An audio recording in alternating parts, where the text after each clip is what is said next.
So today was supposed to be another Rays of Our Lives discussion or debate series. I think this was going to be more of a discussion because my guest, the few times we've spoken, we seem to agree on quite a bit. I'm sure we have different takes and perceptions and different experiences, which is what makes a discussion. I don't know how much of a debate, but unfortunately, due to time differences and when things scheduled, he double booked his on his calendar, and he's unable to be here. So I'll probably still do it and have him on, but I had this stuff up on my screen. I was ready to have a conversation, and I'm already sitting here ready to record. So I'll run through some of this on my own. Not going to be near as fun, in my opinion, as a discussion and a back and forth, but still some cool topics, and we'll see if we can keep it entertaining, and deliver a little bit of value, knowledge, and we're going to run through some current events. So I kind of had a bit of a format. Obviously, I have nobody to introduce here other than myself and my little series here that I've only been running for a short time. There might only been 4 or 5 episodes now that I've filmed and published of this series. But again, this is just open debate, whether it's sports debates, whether it's political, whether it's certain topics and agendas, and some of that I'll cover. What I talked about on a previous debate with Patrick was more about the election, right versus left politics. We'll probably get into a little of that. That was pre-election. Now this is post-election, so this will be more about the results, the thought process. Go over a little of Democrat versus Republican, Constitution. Who knows what I'll get into, but we'll kind of start off with exactly what we were just talking about, election results. And for any of you guys that know me, and most people that are watching this probably will, if you're subscribed to my channel or seen the video here on YouTube, know that I actually did a prediction and projection on October 4th, which is still there on my Facebook page, of course, where I had been doing some research for months prior. And anybody that wants to know, I can break down how I did the research if that's really relevant. I got asked that once or twice. But regardless, on that post on October 4th, I said, based on all 4 of the simulations that I did off all my research data up until October 4th, I had Trump winning with somewhere between 281 and 312 electoral votes. And I came out and did a post maybe a day, 24 hours to 48 hours before the election. Obviously, trends can change over that last month. And I said I stick with that prediction still 100%. So obviously, right here, we see it came out a bit on the high side of that. It came out exactly on the high end. I predicted somewhere between 281 and 312. I saw through certain projections and paths, there was other ways where he was maybe losing. Arizona, Nevada, certain swing states where it could have been closer to Trump. 281 was the lowest I really had him coming in. And again, Harris got kind of 312 to 226 is a pretty good victory. More importantly, I don't think anyone, including myself, expected Trump to win the popular vote there, over 77 million votes, to just under 75 for Kamala. What I think is the big story that comes out of the results is how people reacted to it. Everybody probably sees those videos, whether that's on, TikTok or X or YouTube compilations of, lefty losing it, and people that just, wake up the next morning screaming at the top of their lungs. Number one, I don't think that would have happened if the election went the other way. If the Democrats won, I don't think you would have saw a ton of Republicans waking up and screaming at the top of their lungs, saying life is over, cutting off their hair, divorcing their husbands, going on abstinence stances, and all this crazy stuff that people do over the result of an election. I laughed a little there. I find it a bit funny. But I think that happens because so many people really believed a lot of these narratives that I don't know if they just had a delusion in their head, or it was just, they're in an echo chamber and only seeing CNN and MSNBC news and things like that. But they really believed Kamala had a strong chance or was going to win. They almost believed, a few of them that I saw, that there was almost no chance that Trump could win.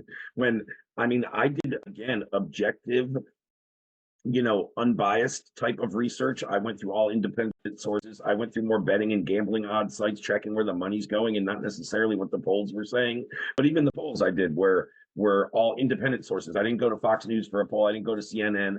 But the trends, it was pretty obvious to me. I don't even know if there was any path that I saw. One instance that I did those simulations, and I talked about this before, where if Kamala won Pennsylvania and everything else swung her way, there was maybe one way that she could have won. But based on everything that was going on, it wasn't even realistic to me. And it kind of baffled me that I saw everybody so confident. I'm like, just the data and the polling and the objective numbers, if you look unbiased, aren't showing that. So my point with that is like, if you're hearing for weeks, Kamala's going to win, she's the ideal candidate, yada, yada, yada. Number one, you're going to take that hit much worse, right? Like, oh my God, we were bamboozled. How did this happen? And then they automatically jump to America is, racist and misogynistic. And that's the reason for this election. That's not true at all. Number one, it's just funny that people go right to that because I voted and supported Trump. I voted Democrat quite a majority of my life until the second Obama administration, which ultimately the next election became the first Trump administration. But needless to say, where I was kind of going with that was everybody was kind of just shocked by the result when, again, the data didn't really show that. And I think it comes to a little bit of like accountability, both from where you're getting your information and like just in kind of your whole overall state of reality. I just found it fascinating that people were, going to all these extremes over the election and then using those buzzwords, as I mentioned, the whole racism and misogynistic, right?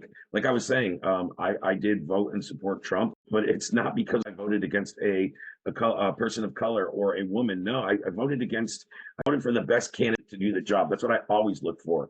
And I think the Democrats and the left have gone a little too far with this identity politics, meaning if you don't vote for a woman and a black woman, you're automatically against women and racist. No, I voted for the most competent person to do the job at hand and the issues that resonated most with lifestyle. I had lived under 4 years of the Trump administration, 16 through 20. I've lived through damn near 4 years of Biden and Harris, and I know my life and costs and things were better during one of those administrations. So I have just my realistic common sense to go by.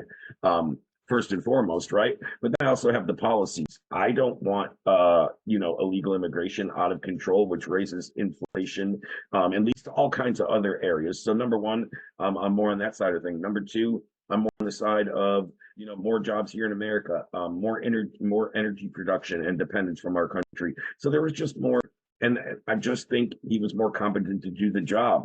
And when it comes to the Democrats, like now that they've lost in all the coverage again, election result and post coverage, I've seen so many of them saying Kamala ran a 107-day flawless campaign. She didn't do anything wrong. I wouldn't change a thing. She did it perfectly. It's the American people's fault. So hey, when you're a political candidate or party, you can't blame the voters when you don't win. You have to take a look at yourself, number one. You can't always say it's the American people. And then you just throw out this big claim that, what did it say down there? Let's just look at the number again. 77,200,000 Americans are racist and misogynistic just because you lost the election. Or could you have a messaging problem? Could you be so far away from Central America, the center of America, meaning like the working class and the paycheck to paycheck individuals that are 60% plus in this country. If your messaging and your political views and your stances on things just gone so far away that you've alienated people and they're just not really taking much accountability. I don't see any way people can really think, if they look again objectively and unbiased, that Kamala was the best candidate for that party and to beat the candidate on the opposite side, Donald Trump. I think people wanted her to win and people had allegiances to her and hopes for her and dreams. But when you really saw what happened in 2019, when she first did her first campaign, she got walloped and never got anywhere. In the primaries in 2020, she got as many votes as myself, 0. So she couldn't even get a vote in her own party's primary. Then she becomes vice president for 3.5 years or so before she's put into this campaign. It's told her number one role is as border czar. And then in that 3.5+ years, we have 10,200,000 illegal immigrants come into the country. When the previous 4 years, it was about 2.8 million. So it almost or approximately quadrupled under this new administration when this is your number one role when you're in office in one of the highest positions. So I didn't see any accomplishments or results that she executed when she had the chances. I didn't see her get much, if any, support when she actually ran for her party's nomination. I just saw her get injected because Biden got crushed in that first debate. This was their lone play. And they're like, we'll put Kamala in there. She's likable. She's a minority. She's a woman. She's on the side of abortion. She's going to win the election. Everyone's going to vote for her. And that was like their thought process. But I don't really think if you go back at it, she was really the most accomplished candidate.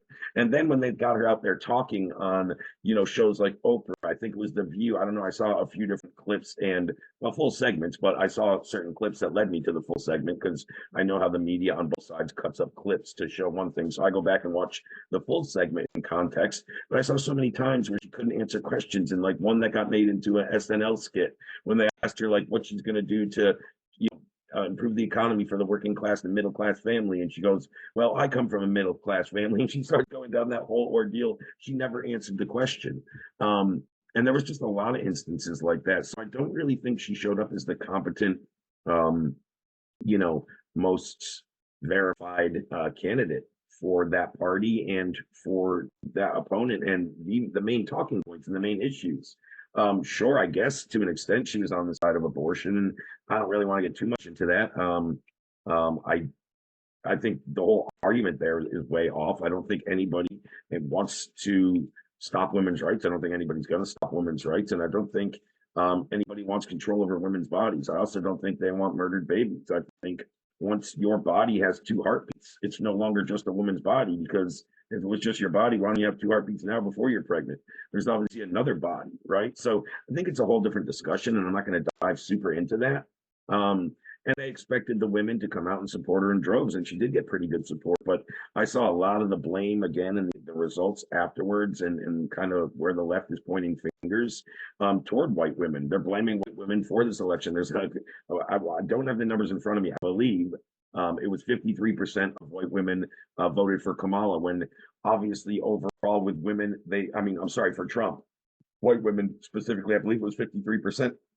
I'll go back and check that. I don't have it up for Trump. So I think they expected, even whatever the race of the woman, I guess they expected Kamala to win overall with every demographic of women based on that issue. When a lot of women feel the same way, they think motherhood is sacred. They think babies are sacred, right? So just because you're a woman and you're against killing babies doesn't mean you also want to control bodies or stop women's reproductive rights. And that's a whole wrong argument too, because even since the Supreme Court overturned Roe versus Wade, there's been more abortions in America since before that. So people think, Trump already had, a lot to do with that decision in the Supreme Court. No, he actually didn't. He had to do with maybe people that were placed on the panel, or the, of the 9 justices. He had the luxury to place a couple during his presidency. But regardless of that, it's, I think it's two different topics. So anyhow, the aftermath and the results, I just saw a lot of people just going really, really extreme. And it's funny because, even another great example is like The View is praising Kamala for running a campaign of joy and unity, I believe they said, right? So the party of joy and unity. And then after they lost, I saw so many people in that party promoting violence. Why did the bullet miss? Can I find an assassin? If you voted for Trump, I hate you. I'm going to punch you. I'm going to beat you. I'm going to shoot. Like, I heard all those things coming out. So the party of unity and joy, that's their reaction to an election to not only Trump, but it was all of his voters and supporters in some cases. I saw one person say they wanted to unalive all 70 plus million of Trump's voters personally. So somebody's saying they want to go out there and do the biggest, I can't even say it because I'm sure it'll be banned on YouTube, but it's kind of ironic and hypocritical the way they try to say, you guys elected a Nazi, racist, misogynist dictator who just wants to rule and have power, and he's all about fear and hate. I really don't believe that or see that, and I understand the narrative. If you've been fed that information long enough and you've just watched headlines and clips and you've never went and watched things in context or looked for full articles, you may fully believe that. I think what you believe is wrong, but I get you've been in that echo chamber of headlines and clips and tidbits been shoved down. Everybody that's ever said Trump is racist to me, and I've asked them back to me one racist thing he's done or said, they just say he is. He is. Like, you can't just use a big insult on somebody and say, oh, it's just because they are, because or you are because you support him. So anybody that supports somebody else automatically exemplifies their behaviors and characteristics and traits. No, it's not even close to reality. So again, when they just go so far with things, it's kind of ironic. So we'll go from some election results, and again, still playing off of that. Let me just close out my DM because I'm sure I have more. Actually, that was just the first one I closed. That was who was supposed to be on here. But this is something a graphic I found the other day, and kind of interesting that it's on CNN. So you'll see over here my little caption that I wrote when I posted this, right? Interesting to see how Americans are viewing this presidential election win as opposed to 8 years ago, right? It's the same guy, very similar message, a majority of the same voters, yet more optimistic and excited overall. I went on to note that this poll's from CNN too. Yeah, they weren't too happy about it. So it shows you, like, even when he won and beat Hillary back in 2016, it's saying then only 46% of the country was optimistic and excited, and 53% were scared and concerned. Although the way that social media, even in the last 8 years, has become more prevalent and evolved for where people get their news, how much more platforms has grown in terms of their usage and the amount of content and the amount of hours people are spending on there. I think it sounds like, and the immediate reaction sounded like there was more than people scared and concerned than the first time he won, but the data just doesn't show that. It actually shows that more of the country is optimistic and excited this time, the exact opposite. So an 8-year difference, and again, as I mentioned, it's the same candidate, still Donald Trump, very similar message, MAGA, lower immigration, illegal immigration, lower taxes, more jobs for the working people, more energy production here in the country, stop some of this crazy woke stuff going into the schools and the education system. Like, the message hasn't really changed. The voters haven't really changed. I mean, sure, in 8 years. So if you're telling me the voting demographic really changed that much, you're telling me people that were 10 when he won then can now vote here at 18. How much attention were they paying when they were 10? Again, it's for the people that were, now there are definitely new voters coming in, and certain people have passed in the last 8 years, 100%. But if you take the crux of the 150, 175 million people who vote, I bet you 140 million are the exact same who voted, in the election 8 years ago. So what I think is people are more excited and optimistic because in the last 4 years, they've started to see, like, a certain amount, if at least you're open to it. Some people aren't even open to it, but hey, maybe this guy's not that horrible. Maybe he is kind of getting attacked, right? Maybe why are they going so hard on this guy? And again, I'm not like a huge Trump guy per se, but what I really liked about him first coming in, especially back in 16, and he's still kind of that guy to a degree, although maybe not over the last 8 years, but he's not a career politician. So that's one thing I like. I like the idea of having term limits, of nobody serving more than 6 or 12 years total. I don't like guys that have been in the office for 50 years. They built wealth just off what's called public service, lying to the American public, just trying to climb their party ladder, and and just not really producing anything effective.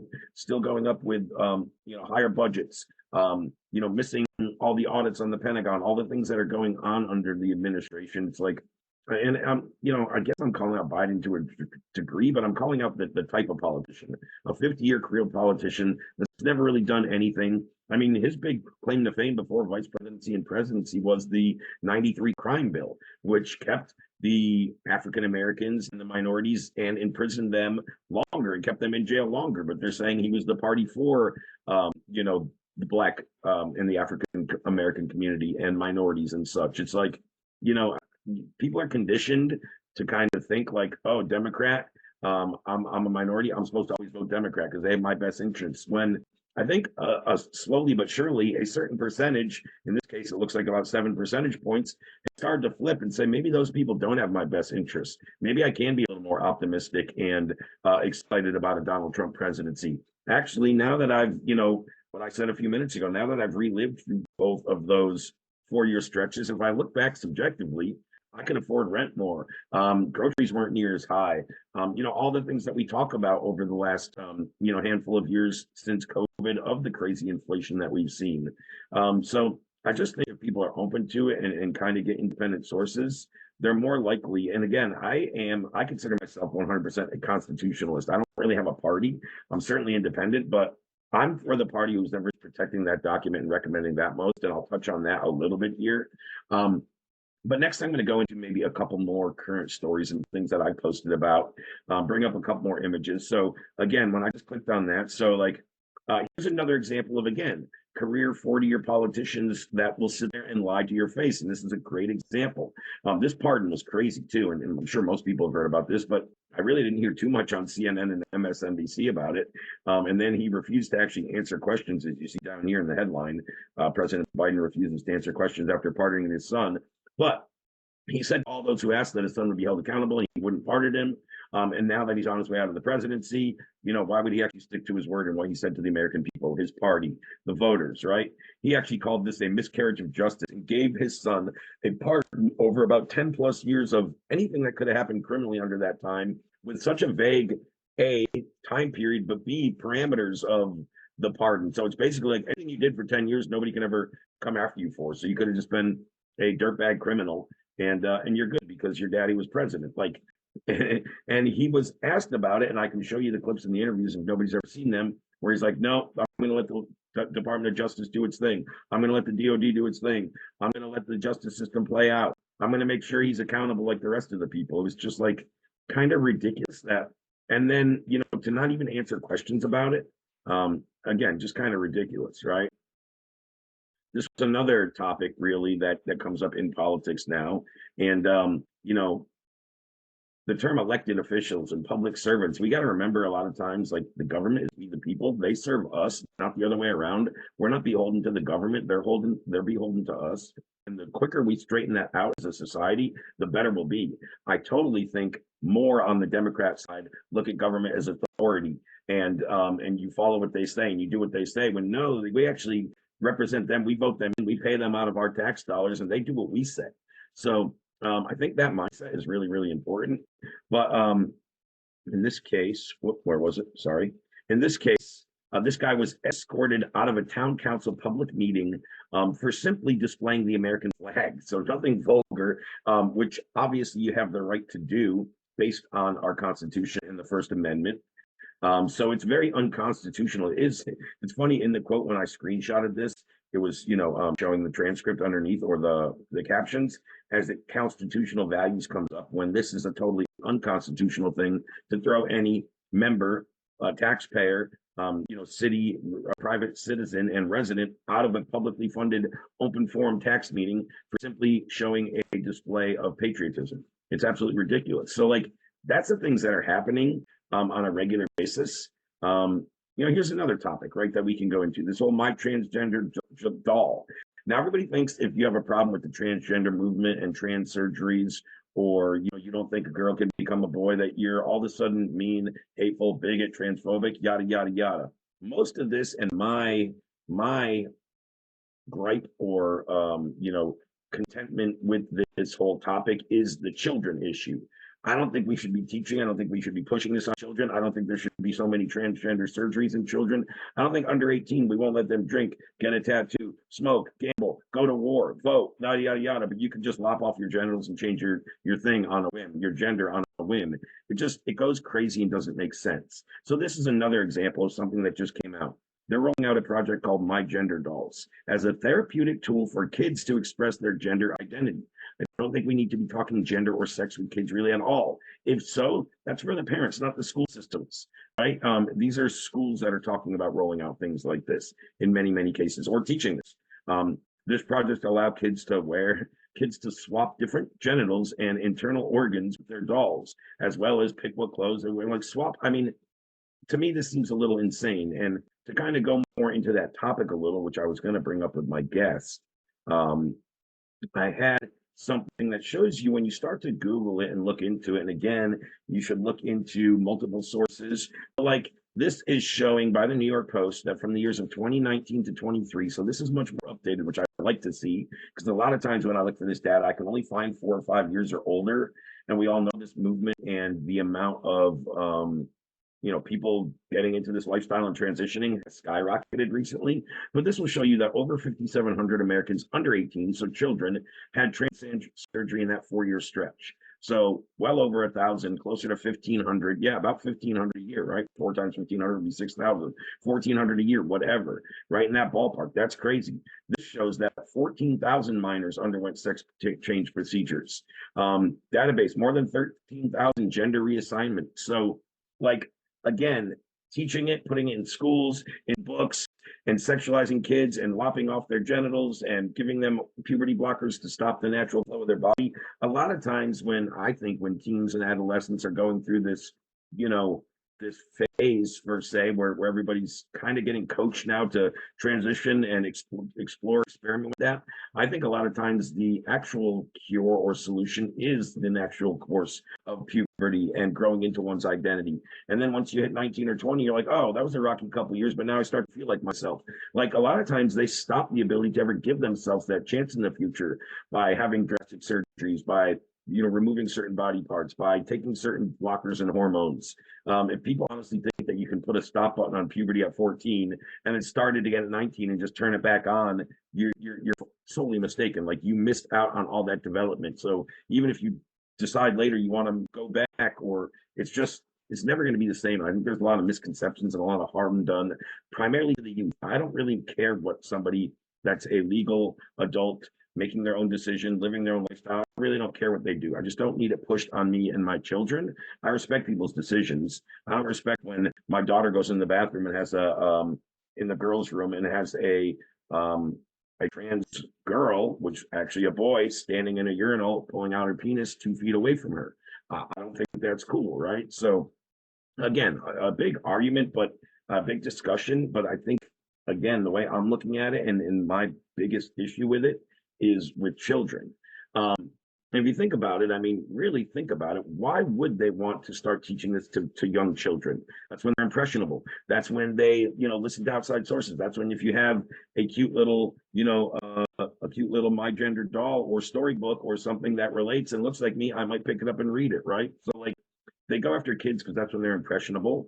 And it's getting to the point where they're trying to get the parents to make them feel bad or even, hidden from in certain cases that this is going on with their child and they're being taught this and talked to this and called different things at schools and people are bringing up pronouns. Like nobody ever asked my pronouns when I was younger and it's never going to be relevant and they're not going to change just because of how I feel. People don't change the proper English language because of how people feel. So I think this whole argument has gone a bit far and extreme, and I think that plays back into a lot of things I was talking about here. So yeah, I mean, there's a handful of issues. Again, this is on both sides of the aisle, 100%. But just recently, this was published a few days ago, updated net worth of some public officials. And then, as I say in the bottom line, public service has become a very lucrative job, too lucrative, if you ask me. So people that are serving the public and on, $50, $100, $200,000 a year jobs are worth 250 million. 240 million. Even Biden was only worth a few $100,000 before he was president, and now, or before his vice presidency, and now well over 25 million. Hillary Clinton, Barack Obama, 120, 70 million. Like all these people are public officials. And why are they getting rich and then going out and slandering and trying to say, hey, don't support the party that supports millionaires and billionaires and wealthy people while they're sitting there laughing in their chairs, getting wealthy and making money off the backs of the voters and the American public. So I think there's been also a lot of trust. We talked about a lot of different stuff here with the election, people's reaction to it, kind of the information machine and how people are fed things nowadays. And to go more into the whole Republican Democrat thing to an extent, I could bring up a quick little image. And again, I don't know how accurate this is per se. I just thought it was funny when I Googled, like, what's the difference between typical Democrat and Republican voters? An image like this came up. And I agree to a certain extent with some of these. I also think that the Democrat party is usually better at like the younger high school to college age kids that are kind of rebelling and raging against authority, against their parents, against the system, against the man. And when they really look into it, they realize that behind the whole party, like a lot of those Democrats that they vote in and they praise to are actually the man and kind of the running the system that is allegedly oppressing them, right? Now, I do think like believes in more individualism, self accountability, self relief, and things when it comes to economy and accountability. And I think the Democrats are more greater in support in socialism and let the government take care of you, let the government feed you. I would rather let myself and my own family and my community take care of it. So I'm more on that route. I do agree, no matter what they say, the Democrats and their policies will always lead, or at least in the last 20 years I've been following it, probably longer than that, but will lead to higher taxes and more taxes for the wealthy. And Republicans, generally speaking, are looking for lower government, more accountability, less waste, which is going to lead to lower tax rates.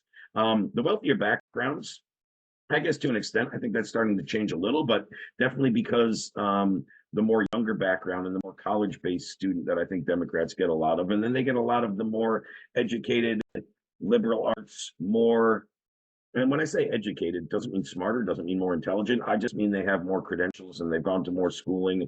And unfortunately, in my mind, and from what I've seen, it leads to a lot more indoctrination. It leads to a lot more self-righteousness.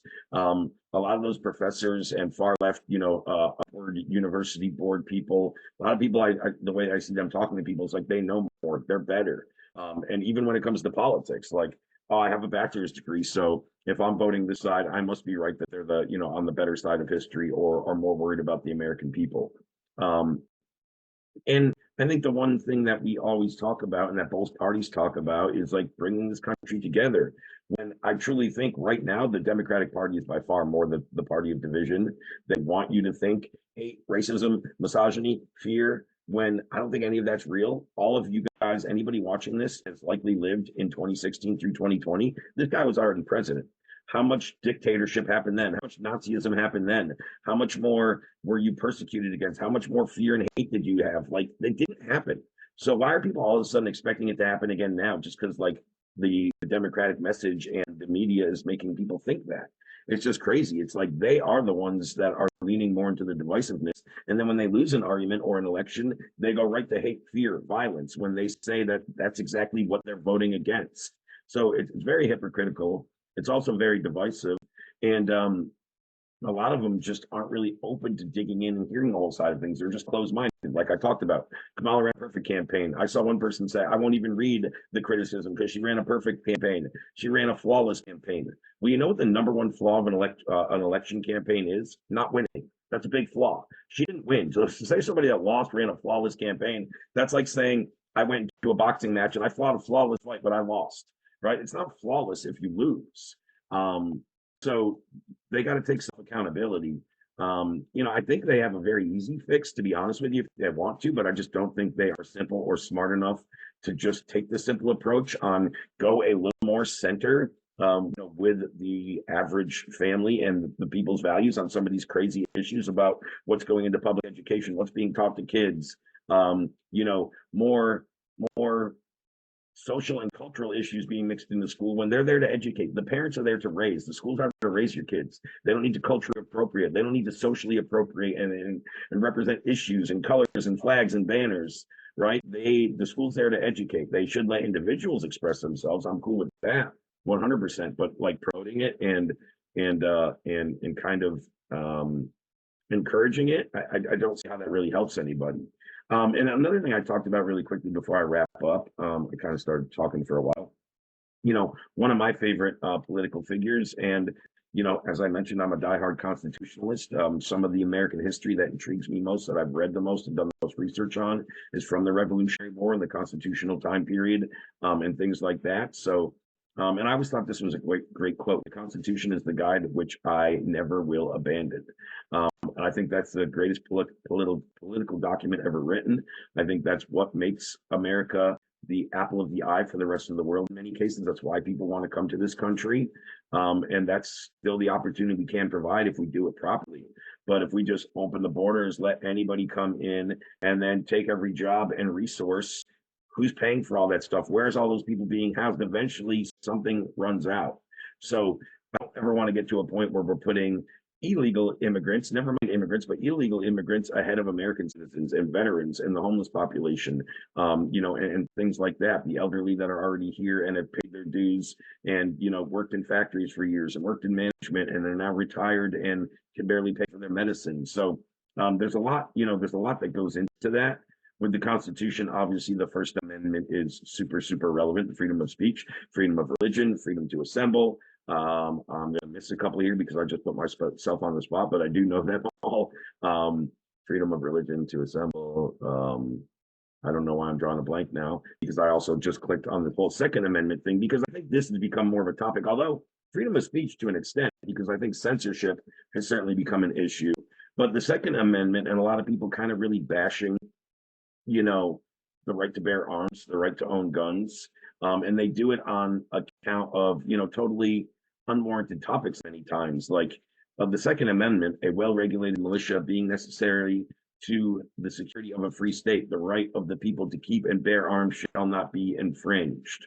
Right. And again, this was initially put in play, and their thoughts was the citizens and the everyday farmer and whatever, jobs. I don't know all the jobs of the 1700s, but the average family man needs to be able to protect himself both against a tyrannical government as well as any type of malicious, evildoers or criminals or what have you, right? So I think it has a very important place.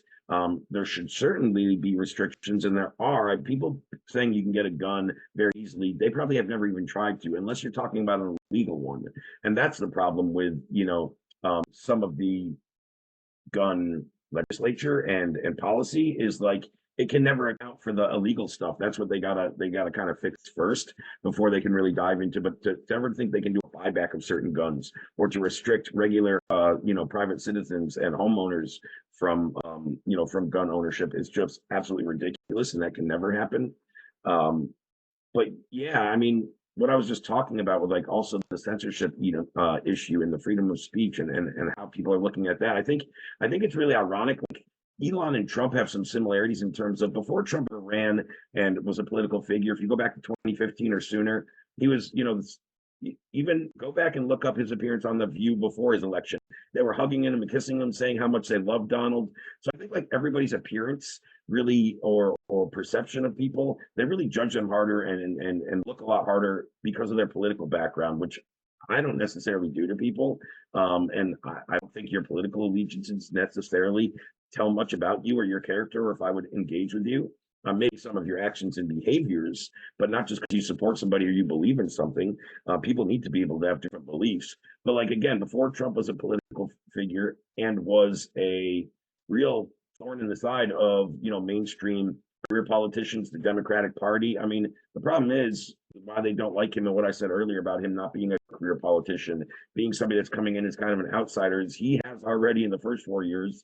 And what he's going to do again is shake things up. He's going to expose corruption. He's going to expose people that are, kind of screwing the system. And a lot of things like that. And people are scared about that. So they've done everything they can to stop him from getting there and exposing the people that have had a cush 40 years of screwing the American people, taxpayer, and just taking that to the bank.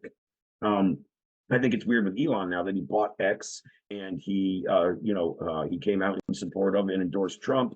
All of a sudden, everybody on the left, and I've seen so many people that can't stand Elon. I'm leaving X. This is a propaganda platform. This is fake. Like just because they don't agree with it, and he's now allowing people to have open discourse. He's not censoring things, and people are saying he's the one that's evil for not censoring things, for spreading misinformation. The cool thing about Twitter that I've noticed, or X, since I've been on there, and since there's been, Elon's regime, for lack of a better phrase, is like when somebody does say something that's false or wrong, the comments very quickly self-correct, and somebody calls them out and says, "Hey, man, you're wrong. Look at this link," or "Hey, I can prove that's wrong," or "Hey, whatever." So like the platform and the audience will self-correct, which is the way things should happen, rather than they tell you what you can or can't see, and then when anybody's telling you what you can or can't see, I think that's just erroneous. People can make up their own decisions. People consume false information all the time. They use their own rational decision and look at multiple sources to figure out what's more likely, what is, and then kind of determine right from wrong.